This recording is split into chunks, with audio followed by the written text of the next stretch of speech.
people see so much negative, and it's easy to think that that's the only thing that's out there.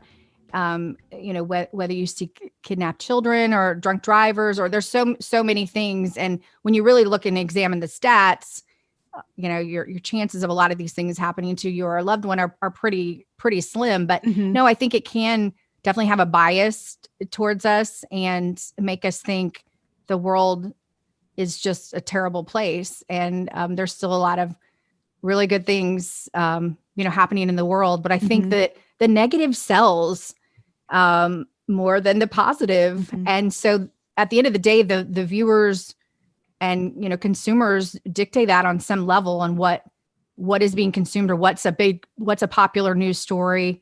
And now that can, of course, be all measured instantly with digital clicks. Right. Well, and I remember hearing that, people say they want to see more positive stories, and maybe they do, but that's not what they're clicking on online. And those aren't the stories that are going viral. I mean, some of them do now, you see some social media accounts that are just good news or things like that. And I think it does well on that platform, on social media. I think that's a great place to share positive stories. But you're right. In our business model, that is local TV news in particular, I think it's difficult to justify, for managers to justify leading with a feature story that's happy when the data shows them that's not what is going to keep people's attention. And you need people's attention on the screen for commercials, to sell ads. That's how media companies stay afloat. So I think with that business model, it does kind of present a challenge when you're trying to, if you wanted to include more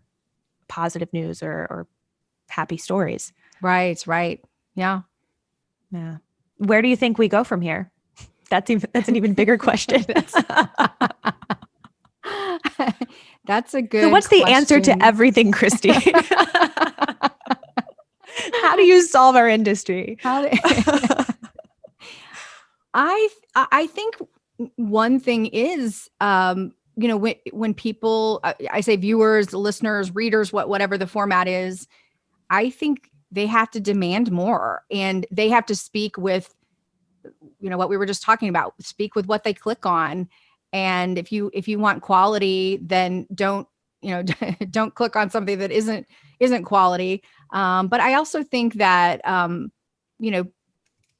viewers could share their opinions more often about what they want to see, what they would like to see.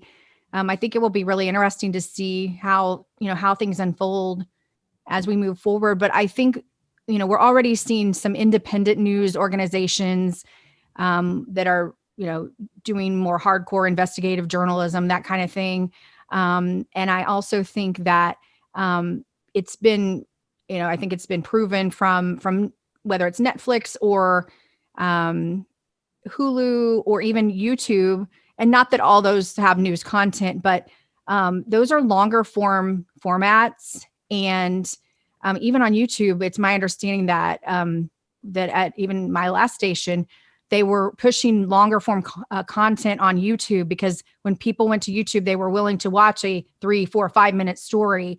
So, maybe it depends on the platform and where you put that content that is either more in depth or more journalistic or just longer in length.